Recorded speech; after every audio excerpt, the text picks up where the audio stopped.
Le 11 janvier dernier, Rima Abdul Malak quittait son poste de ministre de la Culture dans le gouvernement Elisabeth Borne, cette dernière étant remplacée par Gabriel Attal.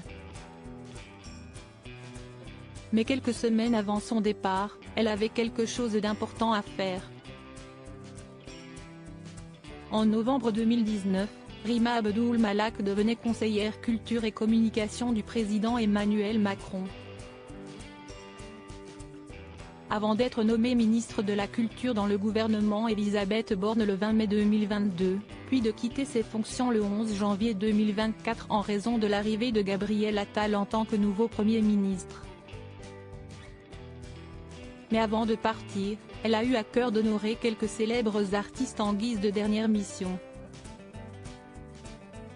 En effet, par arrêté de Rima Abdul Malak en date du 2 novembre 2023, ont été promus ou nommés dans l'ordre des arts et des lettres, au grade de commandeur, Madame Angot, Christine, Madame Benaïm, Laurence, et Madame Gainsbourg, Charlotte, et au grade d'officier, M.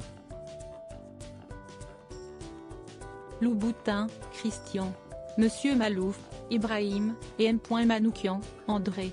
Pour rappel, si Esti Rachida Dati, contre toute attente, qui l'a remplacé au poste de ministre de la Culture.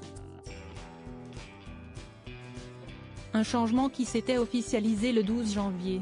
Chacun sait que j'aime me battre, n'ayez pas peur, avait déclaré la maman de Zora, comme le rapportait l'AFP. Je comprends que cette nomination puisse surprendre, moi elle ne me surprend pas. Elle répond à un véritable besoin, le besoin de la France que souvent on dit populaire, qui doit se sentir représentée. Par mon parcours, la culture est un combat de tous les jours. Rima Abdul Malak libre de ses prises de position afin de féliciter Rachida Dati, et de serrer la main de Rima Abdul Malak. De nombreux invités avaient fait le déplacement jusque dans le 1er arrondissement de Paris pour cette officialisation au ministère.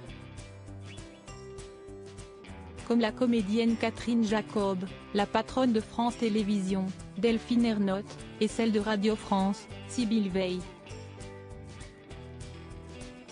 Nous avons en commun d'incarner la diversité culturelle qui fait la richesse de notre société, avait lancé Rachida Dati à Rima Abdul Malak.